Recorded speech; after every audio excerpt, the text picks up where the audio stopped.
Antarctica में वैज्ञानिकों का एक समूह कोर नमूने प्राप्त करने के लिए बर्फ की ड्रिलिंग कर रहा है। जैसे ही ड्रिल नीचे जाती है, उनके शिविर के नीचे बर्फ दरकने लगती है और जल्द ही ड्रिल डूबने लगती है।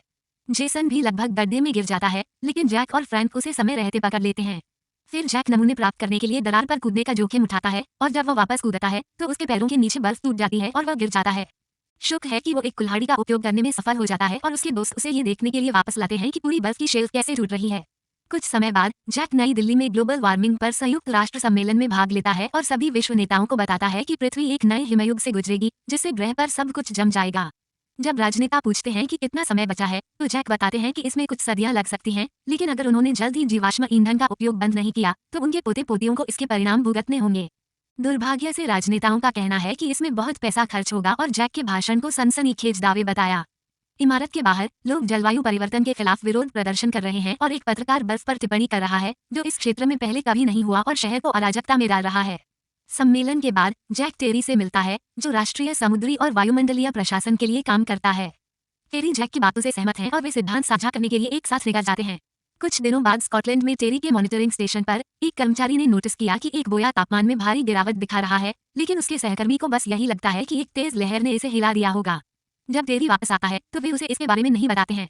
जापान में यह एक सामान्य बरसात का दिन लगता है जब अचानक आसमान से बड़े बड़े ओले गिरने लगते हैं, जिससे वाहन और इमारतें नष्ट हो जाती हैं और कुछ लोगों की मौत भी हो जाती है। संयुक्त राज्य अमेरिका में तूफान नॉयलिन के बारे में रिपोर्टों ने मौसम विशेषज्ञों को आश्चर्यचकित कर दिया है। यह अब तक दर्ज किया गया सबसे शक्तिशाली तूफान है और सैकड़ों लोगों की जान ले रहा है। अंतर्राष्ट्रीय अंतरिक्ष स्टेशन पर अंतरिक्ष यात्री पृथ्वी के आकाश में असामान्य विशाल तूफानों को देखकर चौंक जाते हैं। इस बीच जैक का बेटा सैम अपने दोस्त ब्रायन और उसकी क्रश लॉरा के साथ न्यूयॉर्क के लिए उड़ान भर रहा है। सैम को उड़ने से डर लगता है और वह तब और भी अधिक घबरा जाता है जब विमान में भारी तूफान आ जाता है, जिससे वो हिल जाता है। अचानक पायलट ने घोषणा की कि वे कुछ अशांति से गुजरेंगे, इसलिए हर कोई अपनी सीट बेल्ट बांध लेता है और मजबूती से पकड़ लेता है, क्योंकि झटके बदतर हो जाते हैं और बैग पूरे गलियारे में गिरने लगते हैं। शुक्र है कि यह लंबे समय तक नहीं टिक सका और सैम को एहसास हुआ कि उसने लॉरा का हाथ पकड़ रखा है, इसलिए उसे जाने देना होगा। जब वे न्यूयॉर्क पहुंचते हैं तो वे पक्षियों के एक बड़े समूह को पश्चिम की ओर उड़ते हुए देखकर आश्चर्यचकित हो जाते हैं, मानो वे किसी चीज से बच रहे हों। दरअसल खेतों और चिड़ियाघरों में जानवर भी अजीब व्यवहार कर रहे हैं, जैसे कि वे डरे हुए हों। सैम और उसके दोस्त प्रतियोगिता में जाते हैं और काफी अच्छा प्रदर्शन करते हैं, लेकिन सैम ये देखकर खुद को रोक नहीं पाता है कि जेरी नामक दूसरे स्कूल का एक लड़का लॉरा के साथ छेड़खानी करता रहता है। बाद में मॉनिटरिंग स्टेशन में जेरी ने अंततः समुद्र के तापमान में गिरावट दर्ज करने वाली बोया को नोटिस किया। कर्मचारी उसे बताता है कि उसने दूसरे दिन क्या देखा, लेकिन उन्हें जल्द ही पता चला कि कई प्लव एक ही रिपोर्ट भेज रहे हैं, जिसका अर्थ है कि यह कोई खराबी नहीं है। टेरी ने जैक को फोन करने और उसे ये बताने का फैसला किया कि उसका सिद्धांत बहुत तेजी से घटित हो रहा है, जो कि 10,000 साल पहले के आखिरी हिमयुग के बाद से नहीं हुआ है। इस परिदृश्य की साजिश रचने में सक्षम एकमात्र पूर्वानुमान मॉडल जैक का है। जबकि न्यूज़कास्ट में बताया गया है कि तूफान यूलिनी बदतर होता जा रहा है और तटरक्षक बल ने समुद्र तटों को बंद कर दिया है, कैलिफोर्निया में मौसम निगरानी केंद्र में एक तकनीशियन काम करने के बजाय अपनी प्रेमिका के साथ व्यस्त हो रहा है। वो अचानक एक शोर सुनती है और डर जाती है, लेकिन वो चौकीदार निकला। उसी समय फोन की घंटी बजती है और तकनीशियन को एलए में एक रिपोर्टर से संकटपूर्ण कॉल आती है, जो बताता है कि गोश्त गेंदों के आकार के ओलों की बारिश हो रही है। तकनीशियन टीवी की जांच करता है और उसे पता चलता है कि एलए में एक बवंडर बनना शुरू हो रहा है, इसलिए वो अपने बॉस को चेतावनी देने के लिए बुलाता है। आदमी बाहर जाता है और पाता है कि बवंडर औसत से बड़ा है।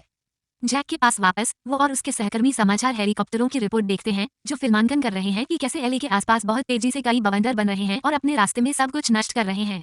लोग घबरा जाते हैं और भागने की कोशिश करते हैं, लेकिन बड़े वाहन भी उड़ जाते हैं और जल्द ही इमारतें भी ढहने लगती हैं। मौसम निगरानी केंद्र भी प्रभावित हुआ और बाद में बमुश्किल खंडहरों पर खड़ा हो सका।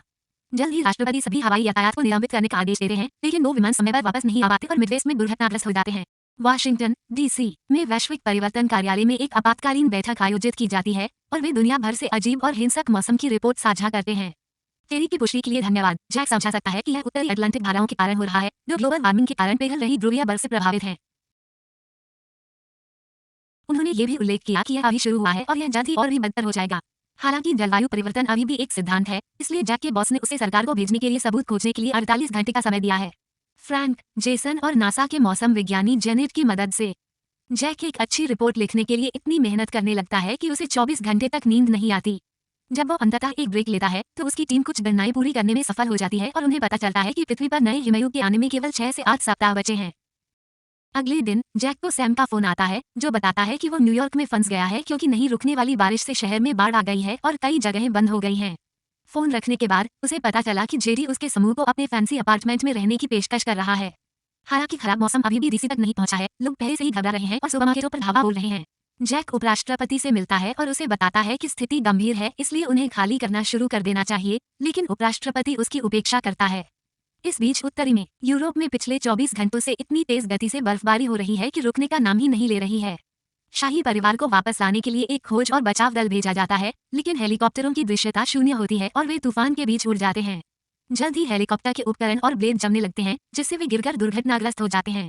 केवल एक पायलट जीवित बच पाता है, लेकिन जैसे ही वह बाहर देखता है, वह मर जाता है। टेरी इस घटना के बारे में सुनता है और जैक को गोपनीय डेटा भेजता है, क्योंकि उसके पास इसका विश्लेषण करने के लिए अधिक शक्तिशाली कंप्यूटर है। इस तरह उन्हें पता चलता है कि जमीन पर एक तूफान बन रहा है, जो कि घटित नहीं होना चाहिए। न्यूयॉर्क में पहले से ही 3 दिनों से बारिश हो रही है और सभी ट्रेनें निलंबित कर दी गई हैं और अब सड़क के मैनहोल से पानी बाहर निकल रहा है। कनाडा में समुद्र कुछ ही सेकंड में 25 फीट ऊपर उठ गया और भयानक तूफान भी आया। दरअसल उष्णकटिबंधीय तूफान की खबरें हैं। सैम और उसके दोस्त बिजली जाने से ठीक पहले टीवी पर ये रिपोर्ट देखते हैं और जेडी घोषणा करता है कि वो अपने भाई को लेने जाना चाहता है, इसलिए वो समूह को भी एक सवारी देने की पेशकश करता है।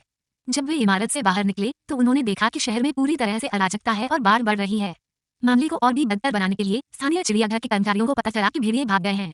कई लोग राष्ट्रीय पुस्तकालय में छिपने के लिए दौड़ रहे हैं, हालांकि एक बेघर व्यक्ति को उसके कुत्ते के कारण अंदर जाने की अनुमति नहीं है।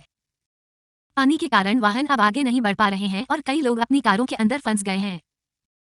सैम का समूह भी लाइब्रेरी की ओर दौड़ना शुरू कर देता है, लेकिन लॉरा कार में एक परिवार की मदद करने के लिए वहीं रुक जाती है। इस दौरान उसका पैर घायल हो जाता है। अचानक कहीं से एक विशाल सुनामी आती है और स्टैच्यू ऑफ लिबर्टी से टकराती है और धीरे धीरे शहर को अपनी चपेट में ले लेती है, जिससे हजारों लोग मारे जाते हैं। सैम लॉरा को पकड़ने और उसे लाइब्रेरी में लाने के लिए सड़क पर वापस दौड़ता है, इससे ठीक पहले की लहर क्षेत्र को कवर कर ले और लाइब्रेरी की पहली मंजिल के अंदर भी पहुंच जाए। कुछ क्षण बाद जैक ने अपनी गणना पूरी की और टेरी को फोन करके बताया कि हवा बहुत तेजी से नीचे आ रही है, जिससे कनाडा, स्कॉटलैंड और साइबेरिया में तूफान पैदा हो रहे हैं जो बड़े होते जा रहे हैं और जल्द ही अन्य क्षेत्रों तक पहुंच जाएंगे। उनका 6 सप्ताह का अनुमान गलत था। नए हिमयुग को शुरू होने में केवल 48 घंटे लगेंगे। इसे रोकने के लिए वे कुछ नहीं कर सकते, वे केवल जीवन बचाने की कोशिश कर सकते हैं। उसी समय जैक को न्यूयॉर्क में क्या हो रहा है इसकी सूचना मिलती है और वो अपनी पत्नी लुसी से मिलने के लिए दौड़ पड़ता है। न्यूयॉर्क में कुत्ते सहित सभी जीवित बचे लोग लाइब्रेरी में आराम पाने की कोशिश कर रहे हैं। किसी के भी फोन पर सेवा नहीं है, इसलिए सैम एक पेफोन की तलाश करता है। वो उसे ढूंढने के लिए पानी से भरे फर्श में उतरता है और तुरंत अपने माता पिता को फोन करके बताता है कि वह ठीक है। जैक ने उसे बताया कि वास्तव में क्या हो रहा है। उसने अपने बेटे को अंदर रहने के लिए कहा, क्योंकि तूफान बदतर हो जाएगा और बाहर हर कोई मर जाएगा। इस मंजिल पर पानी दूसरे क्षण तक बढ़ जाता है और बाढ़ छत तक पहुंच जाती है, जिससे कॉल समाप्त हो जाती है। एक पल के लिए लॉरा को लगा कि सैम डूब गया है, लेकिन सौभाग्य से वह तैरकर बाहर निकलने में सफल हो गया। फिर लॉरा सैम के लिए सूखे कपड़े खोजती है और अपने शरीर की गर्मी साझा करने के लिए उसे गले लगा लेती है। कुछ ही देर बाद सभी को एक अजीब सी आवाज सुनाई देने लगती है और जब वे बाहर देखते हैं तो देखकर हैरान रह जाते हैं। ये देखकर स्तब्ध रह गया कि एक मालवाहक जहाज पानी से भरी सड़कों से गुजर रहा था और उसके नीचे वाहनों को कुचल दिया गया। इस बीच जैक ने फैसला किया कि वो खतरे की परवाह किए बिना अपने बेटे को बचाने के लिए न्यूयॉर्क जाएगा। उसके बॉस को पता है कि वो उसे रोक नहीं सकता, लेकिन पहले वो उसे सरकार के साथ फिर से प्रयास करने के लिए कहता है, क्योंकि इस बार उनकी खुद राष्ट्रपति के साथ बैठक है। बैठक के दौरान जैक ने एक प्रभावशाली प्रस्तुति दी और सुझाव दिया कि उत्तर के लोगों को जितना संभव हो सके दक्षिण की ओर जाना चाहिए, शायद मैक्सिको तक भी। उपराष्ट्रपति फिर से जैक की हर बात को अस्वीकार कर देते हैं, लेकिन इस बार राष्ट्रपति की टीम ने उन्हें तुरंत इस बात के लिए डांटा कि जब उन्हें इस पर ध्यान देना चाहिए था तब उन्होंने इस पर ध्यान नहीं दिया। योजना को आसान बनाने के लिए जैक ने संयुक्त राज्य अमेरिका के मानचित्र पर उन सभी लोगों के बारे में एक पंक्ति लिखी है जिन्हें अभी भी निकाला जा सकता है, और बताते हैं कि दुख की बात है कि दूर के लोगों के लिए बहुत देर हो चुकी है, क्योंकि उस क्षेत्र में प्रवेश करने वाला कोई भी व्यक्ति रुक जाएगा। जैक के जाने के बाद उपराष्ट्रपति फिर से निकासी का विरोध करने की कोशिश करता है, लेकिन राष्ट्रपति उसे नजरअंदाज कर देता है और जैक की योजना को मंजूरी दे देता है। टेरी स्टेशन में इमारत में बिजली गुल हो जाती है और टीम शराब पीने का फैसला करती है, क्योंकि उन्हें नहीं लगता कि उन्हें बचाया जाएगा। न्यूयॉर्क में पुस्तकालय भी सत्ता से बाहर है। बेघर आदमी ने देखा कि बाढ़ जम गई है और लोग दक्षिण की ओर जाने के लिए बर्फ पर चलने के मौके का उपयोग कर रहे हैं, इसलिए पुस्तकालय में बचे लोग भी ऐसा करने के लिए तैयार होने लगते हैं। जैक ने जो कहा उसके बारे में बताकर सैम उन्हें रोकने की कोशिश करता है, लेकिन ज्यादातर लोग उसे नजरअंदाज कर देते हैं और फिर भी वे चले जाते हैं। केवल एक छोटा समूह पीछे रहता है, और क्योंकि तापमान इतनी तेजी से गिर रहा है, उनके पास जगह को गर्म करने के लिए किताबें जलाने के अलावा कोई विकल्प नहीं है।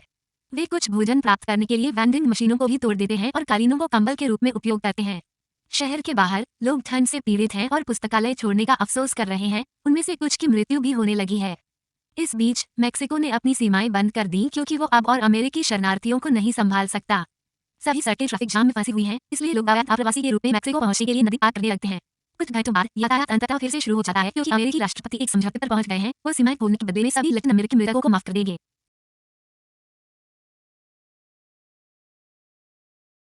डीसी के एक अस्पताल में लूसी अपने एक मरीज को पढ़ रही थी, तभी उसे कुछ बुरी खबर मिली। लोग घबरा गए और भाग गए, इसलिए कोई एम्बुलेंस नहीं बची।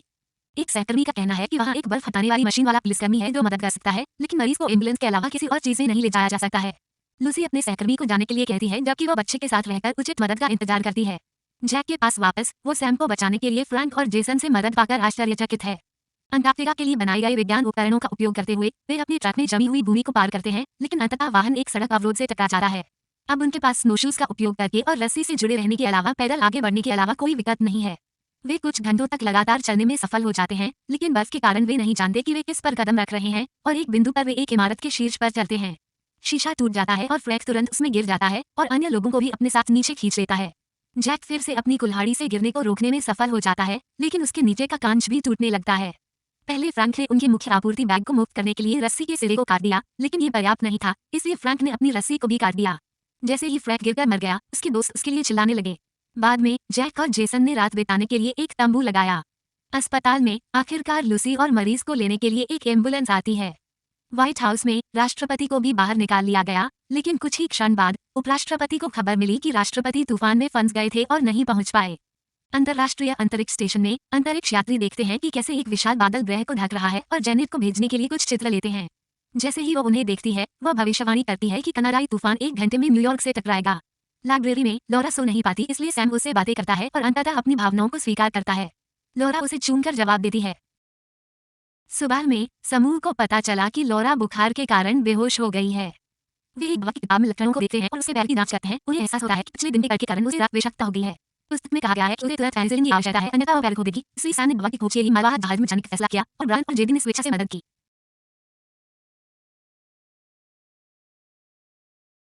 तीनों तेजी से जहाज पर पहुंचते हैं, इस बात से अनजान की मौसम उनकी गंध को पहचान रहा है। भेड़िए जो चिड़ियाघर से भाग गए। अस्पताल का दरवाजा बंद है, इसलिए सैम गलियारे की खिड़की से बाहर जाता है और सावधानी से दीवार पर चढ़ जाता है। वो अस्पताल की खिड़की तोड़ता है और अंदर आता है, जहां वो अपने दोस्तों के लिए दरवाजा खोलता है और ब्रायन को पेनिसिलिन मिलता है। सैम तुरंत वापस जाना चाहता है, लेकिन ब्रायन और जेडी का कहना है कि उन्हें खाना भी मिलना चाहिए। जब वे रसोई में थे, अचानक तीनों को भेड़िए मिल गए, जो जहाज से उनका पीछा करना शुरू कर देते हैं। एक भेड़िया जेसन के पैर को काटने में कामयाब हो जाता है, इसलिए सैम उसके सिर पर तब तक वार करता है जब तक कि वो अपने दोस्त को छोड़ नहीं देता और वे अपने पीछे का दरवाजा बंद नहीं कर लेते। उस क्षण तूफान की नजर अंततः न्यूयॉर्क पर छा जाती है। सैम ने इसे नोटिस किया और एक योजना बनाई। वह भेड़ियों को कमरे से बाहर निकाल देगा ताकि उसके दोस्त दरवाजा बंद कर सकें। फिर सैम खिड़की का पुनः उपयोग करने के लिए बाहर की दीवार को पार करता है, लेकिन गलती से उसका कदम टूटे शीशे पर पड़ जाता है और योजना से पहले ही भेड़ियों का ध्यान उसकी ओर आकर्षित हो जाता है। वह तेजी से भागना शुरू कर देता है और कुछ मोड़ के बाद वो उन्हें गलियारे में ले जाने और दरवाजा बंद करने में कामयाब हो जाता है। भेड़िए रसोई घर तक पहुंचने की कोशिश करने के लिए गलियारे के दूसरे छोर पर जाते हैं, लेकिन ब्रायन और जेडी ने पहले ही उस दरवाजे को बंद कर दिया है और अब वे आपूर्ति एकत्र कर रहे हैं। वे सारा सामान और एक घायल जेडी को एक नाव पर रखते हैं और उसे जहाज से बाहर खींचते हैं। उसी समय उनके आसपास की इमारतें जमने लगती हैं और गिरने लगती हैं। ब्रायन और सैम को जेडी को उठाना है और लाइब्रेरी में भागना है, जहां वे बाकी इमारत के जमने से ठीक पहले गर्म कमरे में प्रवेश करते हैं। समूह तुरंत आग को मजबूत बनाने पर काम करता है। जमे हुए परिदृश्य पर जैक और जेसन आगे बढ़ते रहते हैं, लेकिन अंततः थकावट के कारण जेसन गिर जाता है और जैक को उसे बर्फ के बीच खींचना पड़ता है।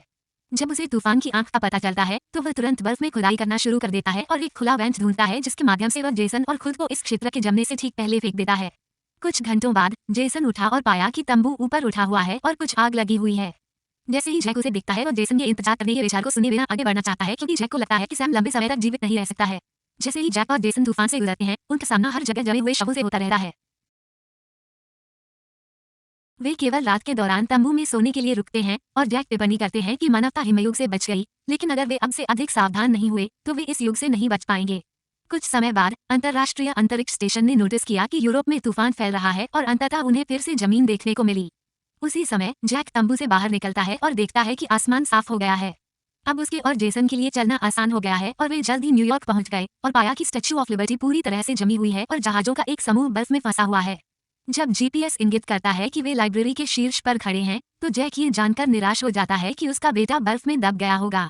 हार मानने से इनकार करते हुए दोनों बर्फ में एक रास्ता ढूंढते हैं और एक खिड़की के माध्यम से इमारत में प्रवेश करते हैं।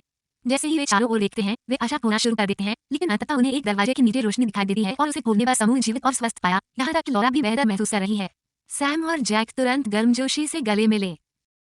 कुछ समय बाद मेक्सिको में उपराष्ट्रपति ने नए राष्ट्रपति के रूप में पदभार संभाला और पुस्तकालय में बचे लोगों के बारे में सुनने के बाद उन्होंने टीवी पर घोषणा की कि वह गलत थे और वह उत्तरी में फंसे लोगों को वापस लाने के लिए एक बड़ा बचाव अभियान शुरू करेंगे। राज्य जल्द ही हेलीकॉप्टर न्यूयॉर्क पहुंचते हैं और कुत्ते सहित समूह को ले जाते हैं।